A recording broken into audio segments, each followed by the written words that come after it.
My favorite author and friend is with me. Well, woe betide. Normally, he rolls into studio with his beaming face, but unfortunately, this is the way it is in self-isolation.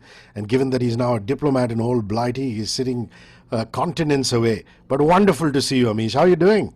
Absolute pleasure to see you, my friend. I'm still beaming, though it's on, it's on a video camera. I'm I, beaming, my friend. It's been long, man. It's been damn long. I miss listening to your program every morning. I'm stuck here. that's a wonderful compliment. Now, I have to say this. Thank you very much for another absolutely unputdownable experience. Suhail Dev is just one of those beauties to come out of your stable. But let's start with what is the Immortal Writers Center. That's a never before. Please explain. Rishi, it is a never before in India. On that I admit, Yeah. but it has been tried before in the West.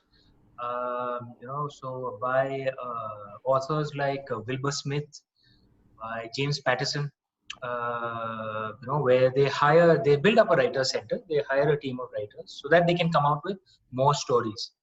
Now, and I've told you this before as well. One of my biggest fears in life is I will die before I finish all my stories because I already have too many ideas and I keep getting more and more ideas, So Lord Shiva doesn't stop his blessings. So, in fact, in London, I've got another idea, okay, set in the modern day. Yeah. So, a kick-ass idea. I'm really excited about it. It has time travel and gaming and set in the modern day, okay, completely different genre. So, but the ideas that I already have, I have some 20, 25 book series ideas, not books, book series, right? Like Shiva Trilogy, 3 books is one series.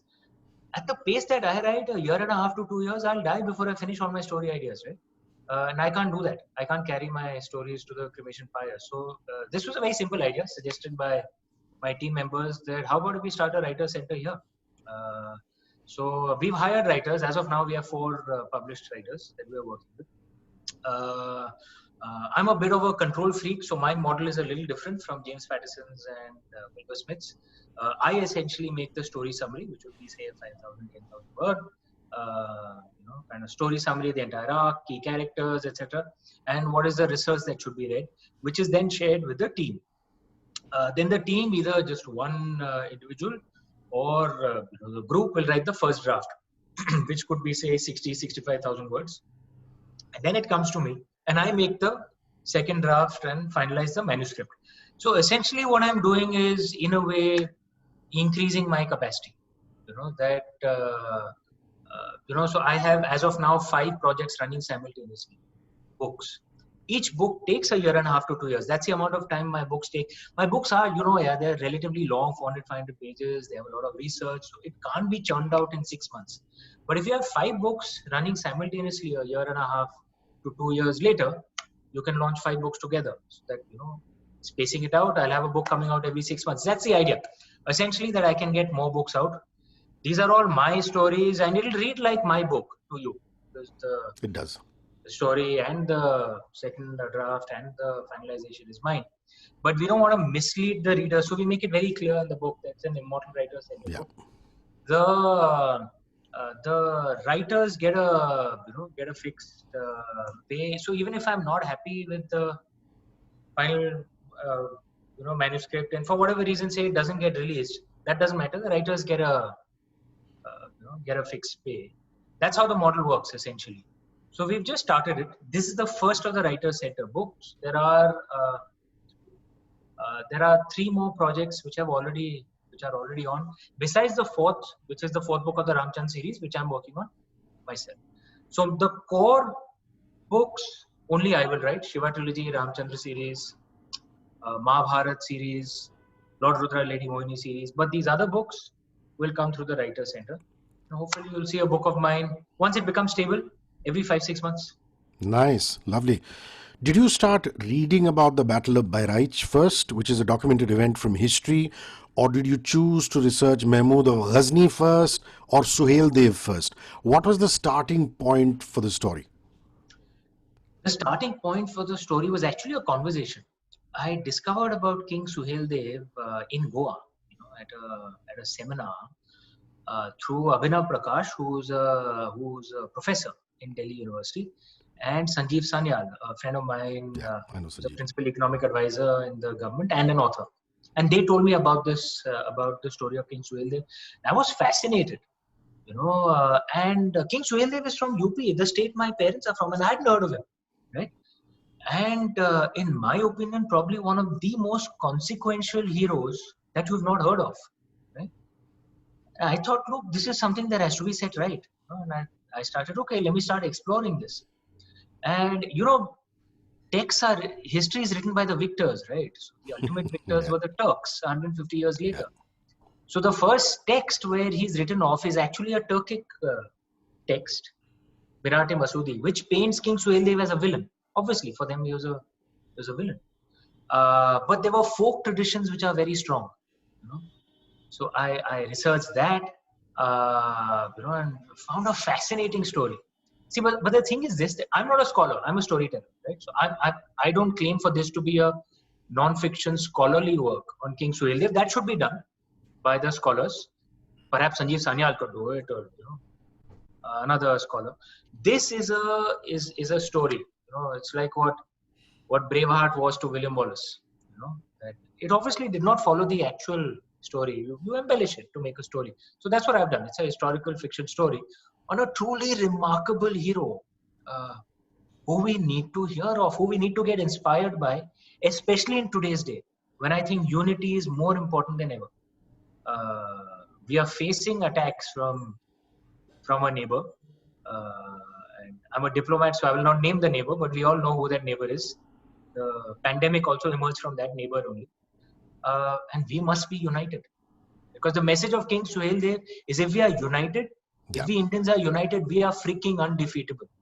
The problem is we are usually divided. That's the problem with us.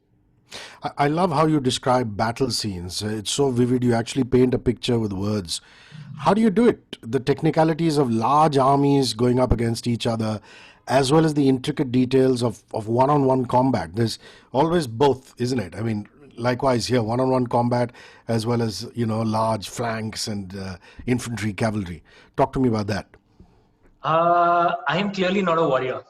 I don't have the size to be a warrior. I'm a small man, and if I was a part of those battles, today's battles are honestly relatively more civilized because guns, these things. I mean, you can get it over with, frankly, a lot quicker.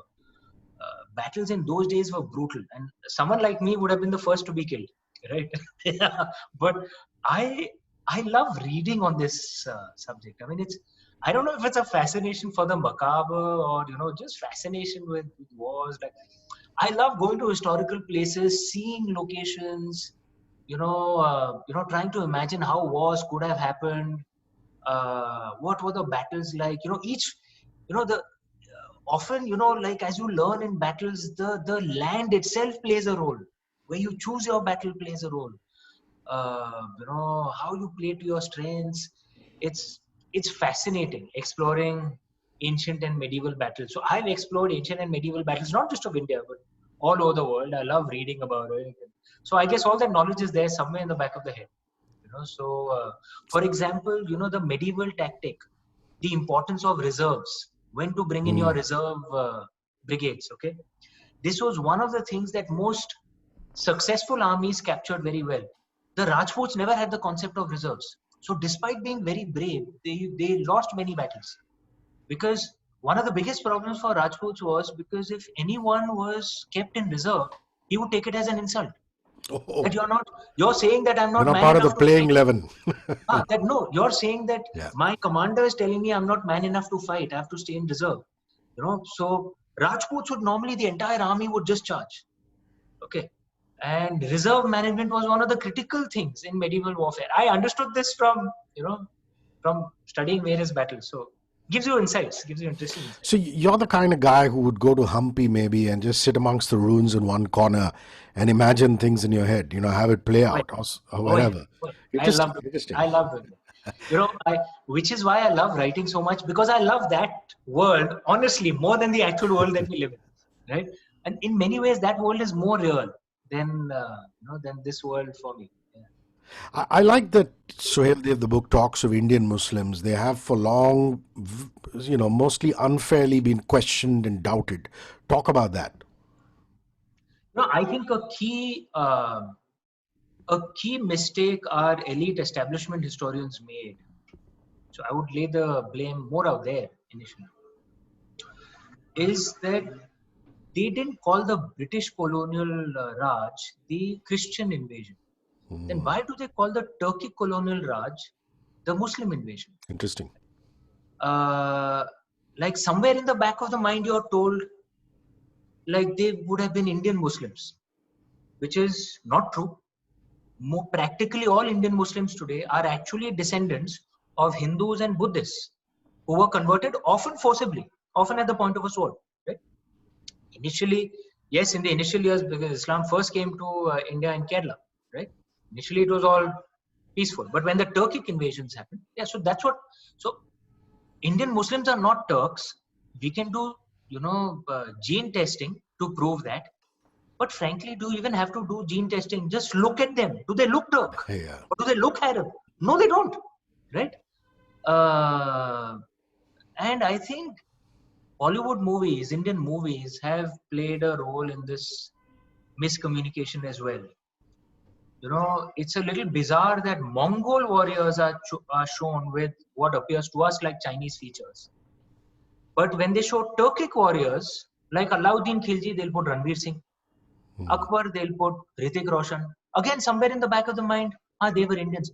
No, man, to us, the Turks would have also looked Chinese. Because the Turks and Mongols were all from Central Asia, Eastern Asia. They were all Central Asian tribes. Turks weren't originally from Turkey. Turkey was actually Greece. The Turks conquered Turkey, ethnically cleansed the men. They wiped out all the men and took over the women. That's what they did out there. And over 1,000 years, things changed, right? So this is, there's this assumption that the Turkic colonial rule, which is what it was, the Delhi Sultans and the Mughals, was Indian Muslim rules. You read the list of nobles, there are no Indian Muslim names, almost none in there. They're largely foreigners, largely Turks, but also maybe some Arabs, some Persians, almost no Indian Muslims, right?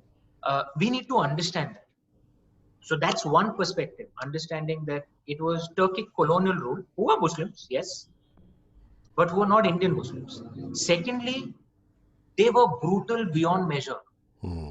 They were like ISIS times 10 million. Right? The most brutal invasion in human history, according to Will Durant, an American historian, was the Turkic invasion of India. Millions, perhaps few hundred million Hindus, Buddhists, Jains were massacred. Thousands of temples were destroyed. Tens of universities were burned to the ground. So the establishment historians, what they've done is the worst of both worlds. They've called Turkic colonial rule the Islamic rule, so to tar in, Indian Muslims with it.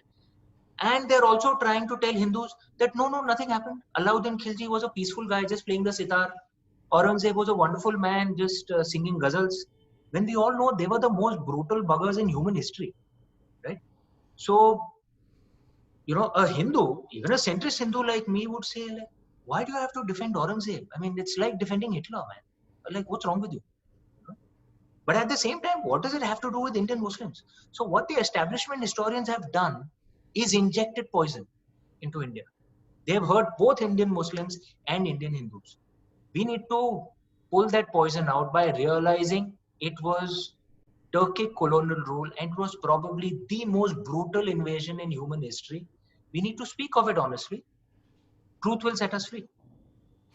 Strong women, Amish, have always been a part of your books, and Toshani is one such character. I love that character. It must be close to your heart too. Let's talk about her.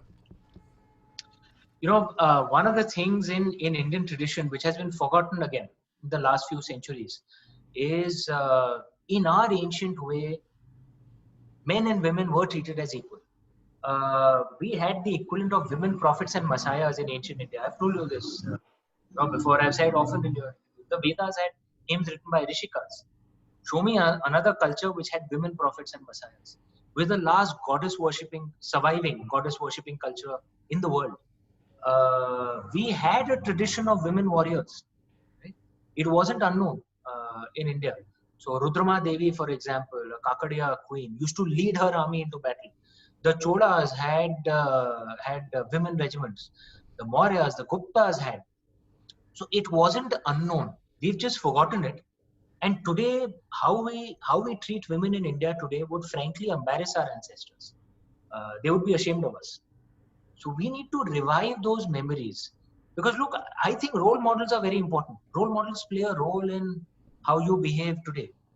So we need to revive those role models. Maybe that's why this character came to me of Toshani, a fierce warrior who's not some caricaturish Amazonian butch woman, Yeah.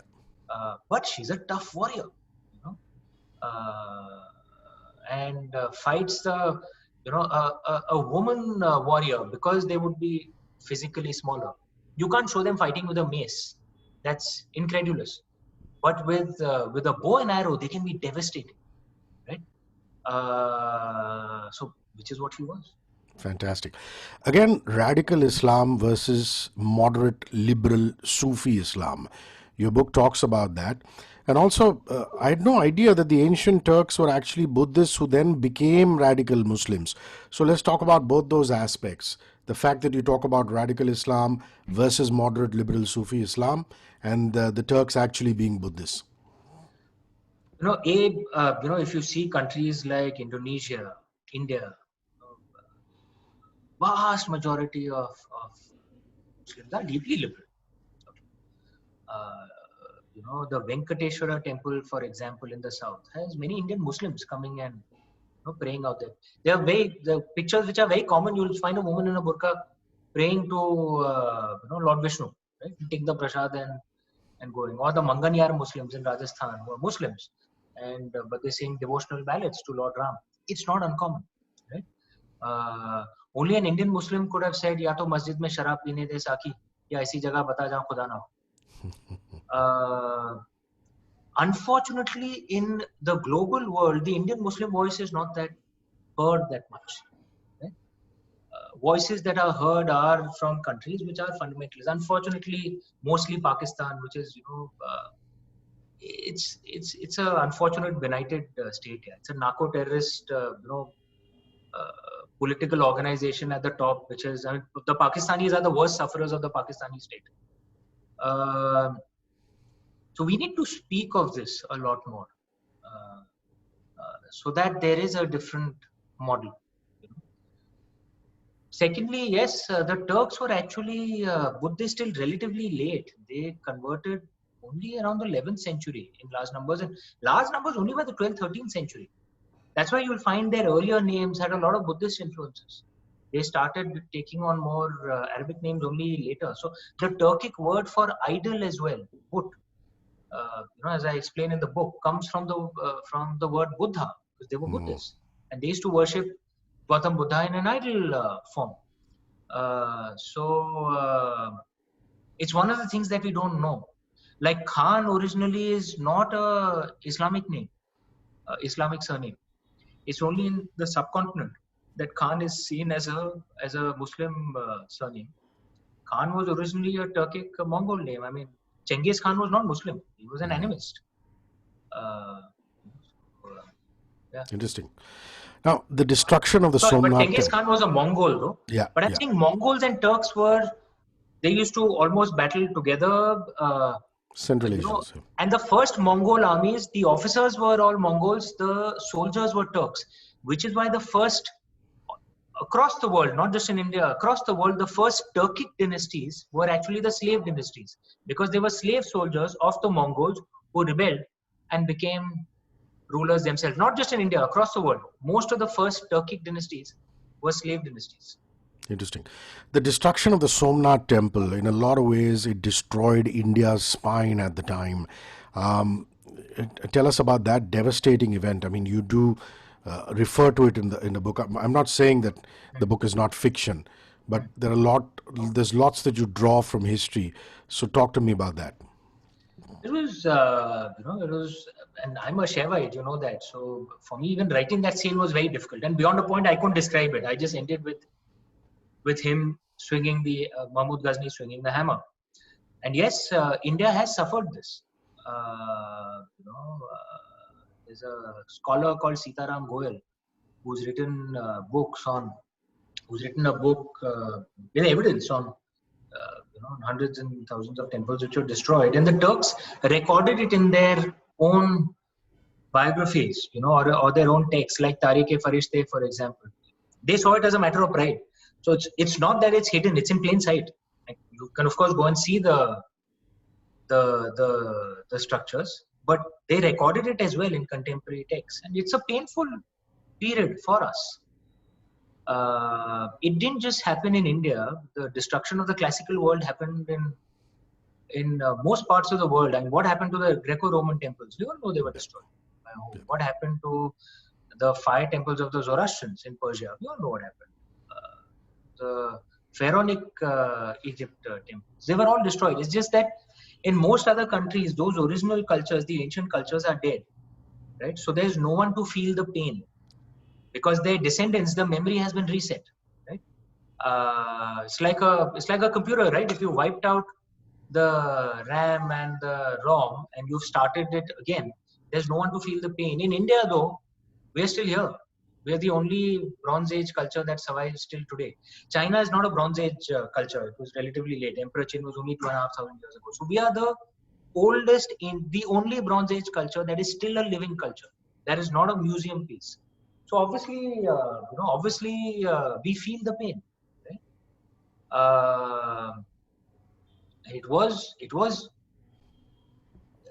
It has to be spoken of, I think. Yeah. Just sweeping it under the carpet just makes it worse. The poison goes in insidious ways, because there are, because on the one hand, like for example, if I go to Kashi Vishwanath Ji, the original Kashi Vishwanath Ji, it was destroyed by Aurangzeb. Mosque was built on top of it. All of us in Kashi, you can Google it and see the images. And the new temple that's there was built by Ahilyabai Holkar Ji. And if I go out there, obviously I will feel pain. I think it's good if in our history we acknowledge this pain. Right? Because what India suffered was Nazi Germany times 300 or 500, for 6 centuries. But it must be presented in the right way. It has nothing to do with today's Indian Muslims.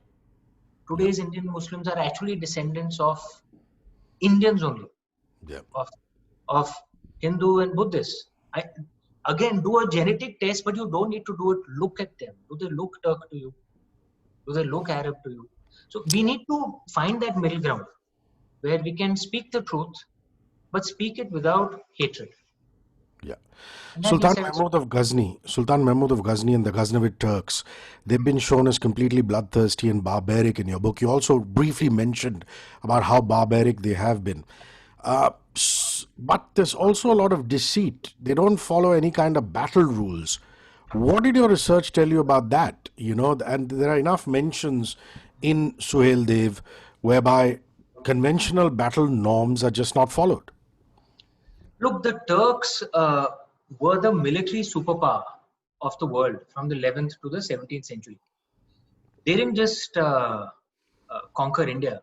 They destroyed much of the Arab world, which was Islamic. They destroyed what was the high point of Arab Islamic culture, which is the Abbasids. They attacked Europe. They were the ones who finally destroyed the Eastern Roman Empire, which was what was, at least in those days, the Greek Orthodox religion. They attacked China. They were the military superpower of the world, right? And if you read of them, they are in some ways a very fascinating culture. Like the Spartans were almost, and I'm saying this in jest, but the Spartans were almost pansies compared to what the Turks were. Okay? The world has never seen a warrior race like that. Timur was a Turk, for example. He killed 5% of the world's population at that time. Right? And at a time when there were no weapons of mass destruction, no nuclear bombs, no dynamite, no machine guns. How do you kill 5% of the world's population? And you had to do it the hard way, right? Stabbing, beheading. It's not easy killing 5% of the world's population. Right? The Mughals, we call them Mughals. but they call themselves Temuria. They were descendants of Temur, right? Um and it was a society built for war. The Turks, they did almost nothing besides war. Okay, so for example, most other ancient armies, when you said a 200,000 or 100,000 strong army is marching, of that 100,000 strong army, perhaps the fighters would be just 50, 60,000. The balance 40, 50,000 would be cooks, engineers, prostitutes, priests, everyone servicing the army. When the Turks said 100,000 people are marching, it means 100,000 killers are marching. No one else. Wow. Which is why homosexuality was so common in the Turkic army. There was actually no one else. Which is why they were so hungry for women when they conquered a territory. Which is why rape was so common, because they hadn't seen a woman for 6 months, and then they conquer a city, and uh, it was a society designed for war. They understood very little of administration. You'll notice most Turkic empires, uh, most of the administrators were all Persians. They didn't want to get into administration. So that's why you'll find they were Turkic empires, but often the language, the court language would be Persian. Right? Now, but the Persians had a glass ceiling. They wouldn't be allowed beyond a point. Right? So they had disdain for the Persians because they saw them as soft and effeminate. Right? At least that's what they described them as in their texts. But that entire society was built for one thing and one thing alone: war, nothing else. Some of them were relatively decent, okay, like Akbar was relatively decent. Some of them were brutal, matlab, boss Hitler times 1000, beyond all limits, their brutality. Yeah, I mean, I like the fact that there is a Persian Prime Minister in Sohail Dev, Yeah, and you I put that in demonstrate for that. this reason. When you read many of the Persian texts, the Persians had absolute disdain for both the Arabs and the Turks, because the Persians saw themselves as elegant, refined, Aristocratic. Yeah. classy people, and they hadn't, they still had memories of what they were in Zoroastrian Persia. So they saw themselves as elegant, classy people being forced to serve what they used to call locust eaters. Okay, uh, the Turks. You do say openly in your forward, Amish, so I'm not being intrusive, that the last few years have been testing for you personally. You've suffered loss, grief, misery. What got you through it? And if you're not over it, then let me rephrase, what is getting you through it? No, I mean, now it's almost like grief has become a part of life. You just learn to live with it.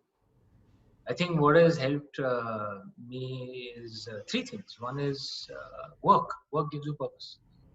I was always a workaholic in any case. Now, like, I mean, 7 days a week, just working. It gives me purpose. I think the second thing is the importance of family and a few close friends. My siblings, uh, three friends. Uh, One of the things I tell people, we keep speaking of, you know, depression, various other issues, and that no one can escape suffering. No one can escape grief. Right? What gets you through is a close circle who are with you all the time, who will die for you, and you will die for them. Right? And it's never more than 5 or 10, frankly.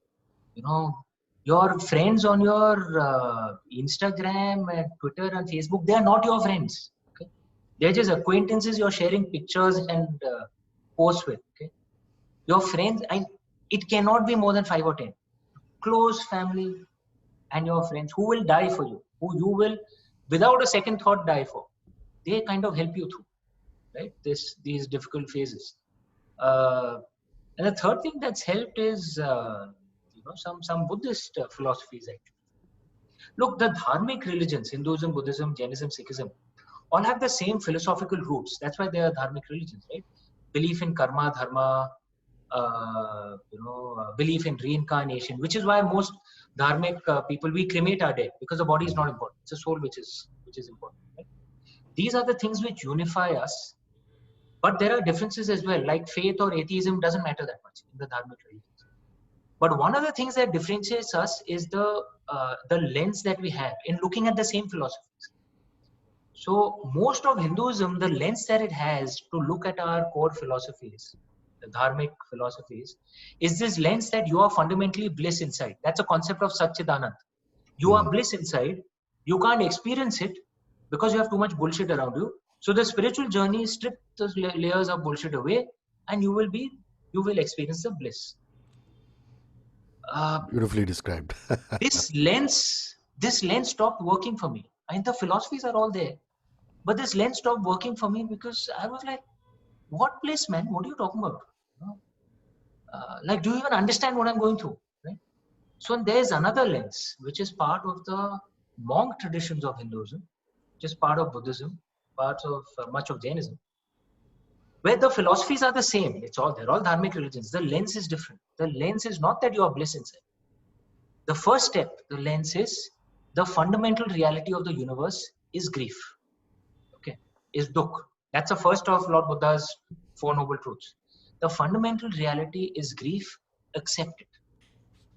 If you accept it, then you can move on. You suffer only if you don't accept it. Right? So it kind of gives you that you realize सिर्फ मेरे साथ नहीं हो रहा है, सबके साथ हो रहा है. It's a reality. Who escapes it, right? Just it's. I know it sounds defeatist. No, it's not actually. Just accepting it in some ways just sets you free. That fine, it's a part of life. अभी आगे बढ़ो. Now what do I do now? You suffer only if you resist it. This lens has actually helped. Nice. Unfortunately, the book with your personalized letter and packaging hasn't been sent to me, but I've been seeing celebrities and other Why? people. I don't Hello, know. you're part of the list. Okay, I'm gonna call and kick someone. But I've been seeing celebrities and people in the public eye tweeting about it.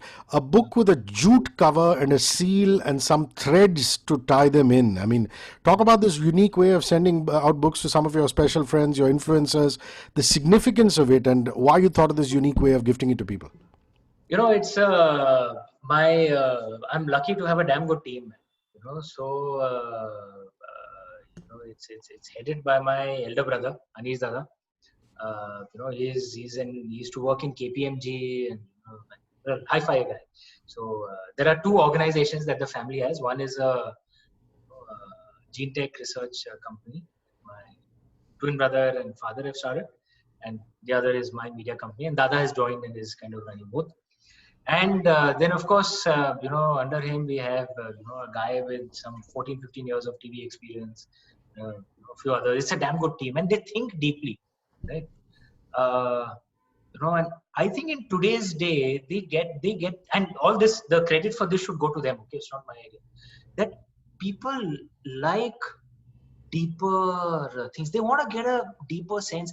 I think this thing that to make this belief that many artists have that to make something mass you have to dumb it down. I think that's bullshit. I think people like to be challenged. They like to be tickled with something intellectual. They might enjoy something brainless as well. I mean, I love a Salman Khan movie. Right? That doesn't mean that's the only thing that I will like. I want to read, intellectual stuff as well. So this thing, the entire thing was to kind of trigger their thinking that why has this thread? The thread actually has symbolism. The jute is completely Indian. The seal on it is symbolic. It's actually in the Brahmi script. What's written out there?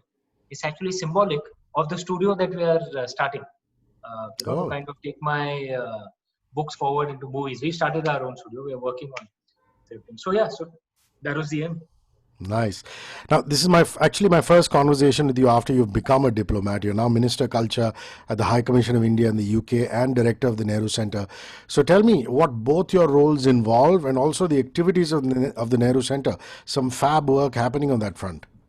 Yeah. So, the Nehru Centre is like the Indian equivalent in the UK of what the British Council is in India, right? So our job is to drive the Indian cultural narrative. We have our own lovely heritage building in Mayfair, in the heart of London, just a short walk from Hyde Park.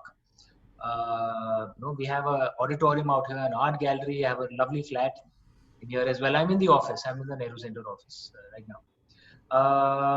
One of the things that this is a government appointed role. One of the things that they get is that the Anglosphere is culturally very important. And the three cities which are culturally most important in the Anglosphere, which decide and influence the cultural memes, the narratives, everything, are actually London, New York, and LA. Now, Washington DC is very important politically, but culturally it's not that important. So this center becomes hugely critical. And one of the things that I was told, that we built up a good heritage, but we are speaking only to Indians. We need to start speaking to non-Indians. So that's what I started driving, out here. The programs that we had, we were moving fast in that direction. I've been here just some, 7, 8 months now. But unfortunately, COVID happened, because some people wanted to eat bats or God knows what. But I see this as an opportunity, because we've moved all our events online. So, and actually we're getting a greater throughput, greater influence through that, because we can suddenly be a national brand. We are not speaking only to London. So we are getting far greater audiences. We are getting audiences from Edinburgh, from Birmingham, from Manchester. So, there's a lot to be done. There is a challenge in doing this in the COVID scenario, no doubt. Practically all cultural centers have shut down, and our job is seen as non-essential. So even if restaurants lockdown has just ended, they're not going to allow halls. It can become a COVID hotspot, right? A closed atmosphere with large numbers of people sitting together. We know it's not going to be allowed. Many cultural centers have decided to stay shut till the entire thing is over, but that may be 7-8 months more. Yeah. So I've decided, let's just move things online. We can't sit around waiting for things to open up. Yeah. So life in London, do you yearn for India, or is it pleasant enough? How's a day in the life of Amish? Let's start with weekdays and then go into weekend schedules. Yeah, no, the only thing that sucks is I miss my son terribly, man. I haven't seen him in 4 months. He's 11 years old. He's the love of my life. So therefore, I just keep myself busy. It's one way to get through it. I'm normally up early, 5:30. I do my yoga, pranayam, puja, and mornings are, if I'm in my writing phase, I will write in the mornings. Then get down to emails, to events, interviews, promotions. We are doing many Nehru Center online events. So we do that from here. If I have to go to the High Commission, because lockdown has just ended, so even physical meetings have started. Busy through that, and the evenings are usually for a jog. I go to Hyde Park for a jog, and then come back, answer emails, and I'm normally asleep by 10:30. Basically work. I'm a boring guy. Even the weekends, even Saturdays or Sundays. Yeah, I work 7 days a week, man. The only thing was, part of my job out here is that I'm forced to be a lot more social. I'm not a very social guy. Yeah. So, and the only interactions I would have was normally around my book launch times. And then after that, I would disappear till the next book launch. But out here, my job is that I have to be social. So pre-lockdown, yes, I used to, go out, meet people almost every night. During the lockdown, fortunately, I didn't have to do that. But now I guess I'll have to do it again. It's part of the job. It's a diplomat's job. A lot of people think wearing well-stitched suits and going to parties. It's part of the job. Sounds good. A lot of people think your current roles are a precursor to you getting into active politics. Thought about that as yet, or planned that as yet? One simple answer. No. Listen, I mean it genuinely. I think being a politician in India is the toughest job in the world. It is. It's the toughest job in the world. People compare us to other random countries. I don't want to take names, but an island country far to the east, the Prime Minister manages more people than what a district magistrate manages here in India. We are a continent more than a country. Yeah. A member of parliament in India manages more people than the prime ministers or presidents of 120 countries. Okay. We are in a different scale. And we as Indians, we are so rebellious. We are so difficult to manage. Right?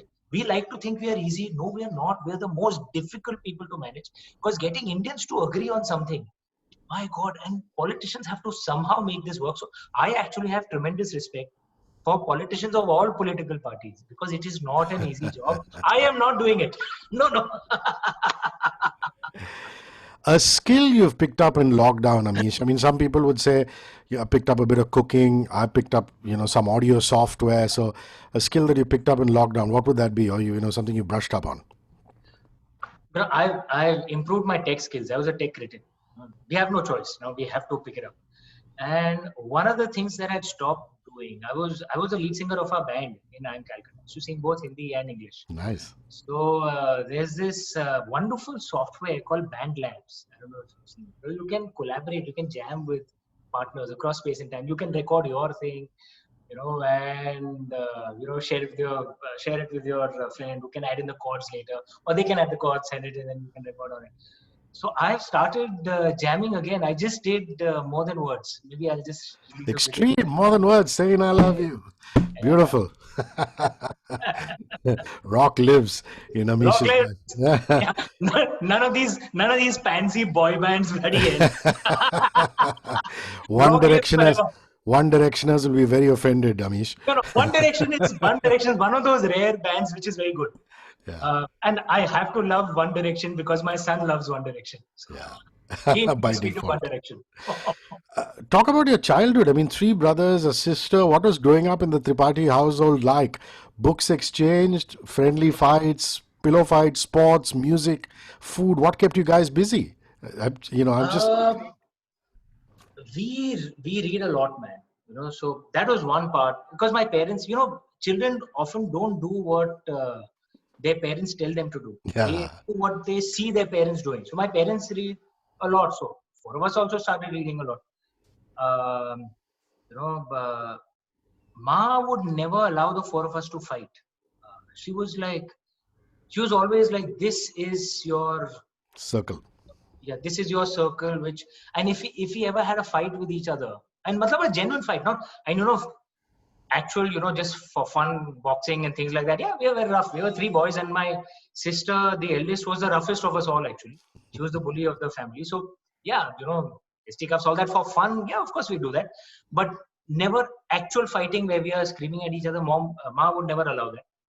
And if we ever did that, then we had to stand for half an hour kissing each other on the cheeks. How sweet. So fuck out that because she was like, listen, you have to manage the world. The world is not easy. The four of you have to be like one unit. And even till today, we are strong like this, How man. beautiful. How beautiful. Yeah, so they wouldn't allow us to fight. We were read a lot. What else? Yeah, I mean, What we were picnics? in Did you boarding school. guys go out for picnics? Yeah. Did you? Yeah, I mean, we weren't terribly well off. So we were, I mean, it's not that we traveled abroad or anything. It was all, within India. And that too, usually going to places where the relatives are, things like that, middle class. So, and we've spent time in various parts of India, right? So I was born in Mumbai, but early years were in Odisha. So we saw a lot of Odisha.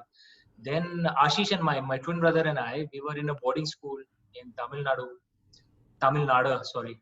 And my siblings were in a boarding school in what was UP then, is now Uttarakhand. My elder, Dada Didi. And then we all came to Mumbai. We were in school and college here. So it was good fun. Yeah, I think, Fascinating.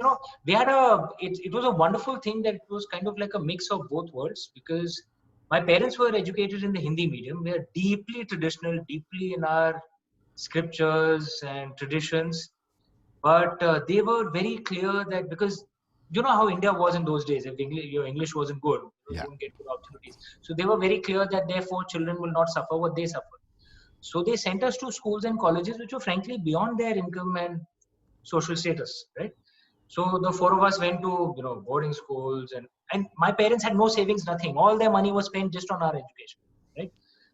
So we went to boarding schools, we went to Cathedral School, we went to Xavier's College. I mean, in Cathedral, I mean, my friends would wear shoes that probably cost more than my father's monthly salary. But so we were kind of Did your dad have a government job? A diplomat, or was he in the private my sector? father. No. He was in a private sector. He was an engineer. So so we were like a strange mix of both worlds. Like the home was not strange. I think it was beautiful in a way. Beautiful. Yeah. Completely traditional and in our roots. Whereas outside we were a part of the convent school circuit. So we actually had an exposure to both worlds. Wow. And we grew up in both. Wow. Yeah. I love that. I love that. That's the highlight of this interview. Last couple of questions before you wrap. Secularism is an underlying theme in Sohail Dev, the book. If you look at 11th century India, Amish, was it actually that secular, or can we ascribe that to fiction? Because it is a novel at the end of the day, Sohail Dev is. Secular as a word has Western origins, and it is essentially about it essentially um, came about as a reaction to the church in the West. Right? The control of the church was reacted to by a rebellion of the secular, and that's why you'll find that since there was a bit of extremism from the church side, there's a bit of extremism from the secular side as well, the secular atheists. Whereas in India, it was more pluralistic. India, the oldest Jewish community in the world is in India. We gave them refuge here when their temple was destroyed by the Romans. Perhaps the only surviving Zoroastrian community, or the largest Zoroastrian community, is in India. Because when the Arabs attacked, they came to India, we gave them refuge here. The second oldest mosque in the world, older than the Mecca mosque, actually, is in India, in Kerala. So we were, we were deeply liberal, and I would use the word pluralistic. And the evidence is there throughout history. Our ruling emperors, for example, many of our great dynasties would have multiple religions in the same family, which is unheard of, in the last 2000 years in most other parts of the world. So by the Guptas, Mauryas, or the Vardhans, the Cholas, you could have Shaivites, you could have Vaishnavites, and they're all Hindus, but you could have Buddhists, you could have Ajivikas, all within the same family. Okay. Jains, Charvaks, I mean, that shows the openness to differences in theology. So I think the evidence is clearly there that we were very pluralistic. We were like the America of the ancient world, but we were deeply liberal. But one of the things I always say is that we weren't the California kind of liberal, we were the New York kind of liberal. California often, I mean, it's a caricature, but liberal, but frankly a little weak, right?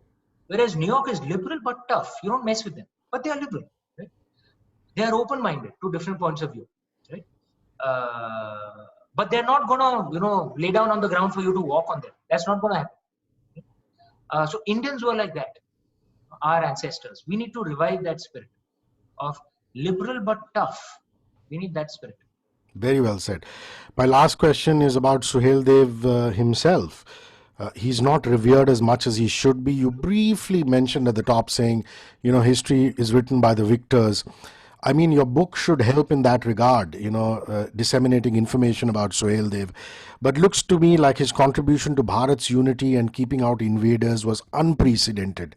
So let's sign off with that. It was dramatic, man, that because, we are taught in our history that Mahmud Ghazni came and almost seamlessly Muhammad Ghori came and the so-called Islamic rule began, which was actually Turkic colonial rule. Yeah. But we forget that Mahmud Ghazni came in the 1020s. Muhammad Ghori came in the 1190s. There's a 160-year time gap, right? The British Raj did not last for 160 years. 160 years is a damn long time. Again, what we are told about the British Raj is wrong. British Raj did not begin in 1757. They only conquered Bengal at that time. Okay. The British Raj actually began when they defeated the Marathas, because the actual rulers of most of India were the Marathas. Again, they've been airbrushed out of our history. Till Sanjay Leela Bhansali revived interest in the Marathas with his movies. So 160 years was a very long time, and this was a period when the Turks were going around massacring much of the known world, Arab, everywhere. Right? They didn't come back to India. King Sohail Dev brought us 160 years of peace. Right? I think one of the most consequential heroes of our land, and it's not just him. Many other heroes have been ignored. Heroes and heroines have been ignored like this. I suspect it is because of excessive Delhi focus in our history books. Delhi is an important city, so I'm not belittling it, but it is not the only important region in India. And Delhi-centered empires like the Mughals, for example, have to be covered because they were massive. Delhi, Agra, Lahore, that was their center. Because they were massive. But Lodhis were glorified zamindars. Why do you have to learn so much about them? Rajen Chola had a bigger empire than Akbar, Yep. but he's reduced to 2 lines in our history books. You know, non-Delhi empires have been consistently ignored in the last 70 years. The Cholas, the Hoysalas, the Marathas, the Gurjar Pratiharas, the Palas, the Kashmiris, Lalitaditya, Kabira Lalitaditya. All of them have been ignored, and because of that, we have an inadequate understanding of our history. We think the fate of India was always decided by a battle in Panipat, which is not true. Okay? We think India was always a land-based agrarian civilization, which is not true. We were among the greatest trading civilizations of the known world. We'd know that if we studied other empires, right? So it's not a North Indian bias, it's a Delhi bias, because other North Indian empires have also been ignored. Gurjar Pratiharas, Palas, they've all been ignored. Raja Bhoj, for example, his empire was bigger than Akbar's, right? You won't know that, right? If you haven't studied it. The Maharaja Ranjit Singh, for example, he's been ignored. The Sindh empires, the Adil Shahis of Deccan. Almost everyone who didn't control Delhi has been ignored in our history books, which is, unless they were too big to be ignored. Mauryas and Guptas were too big, you couldn't ignore them. Right? They weren't centered in Delhi, they were centered in Bihar. But they were too big, you can't ignore them. Right? So this is a lacuna in our history. It gives us an inadequate understanding of our history. It leaves many people left out of our history. This excessive Delhi NCR focus, it leaves many people left out. Yeah. Right? Which is not good. Did you know of Martanda Varma, for example, one of the earliest defeats of a European power by an Asian king, a Malayali, Kerala ruler? Who has heard of them? The Ahoms. Have you noticed that all invaders to India came from the northwest? Almost none came from the northeast. The reason for that is the Pashtuns are individually very brave, but frankly, they don't know how to organize themselves. So they kept losing repeatedly to invaders. Right? So invaders would defeat. They were at the gates at the northwest. Okay, so they would lose, and invaders would come in. Whereas in the northeast was protected by the Ahoms, among the longest ruling dynasties in India, 600 years. They used to defeat every single invader. Wow. So invaders never came from the northeast. How much do you know about the Ahoms?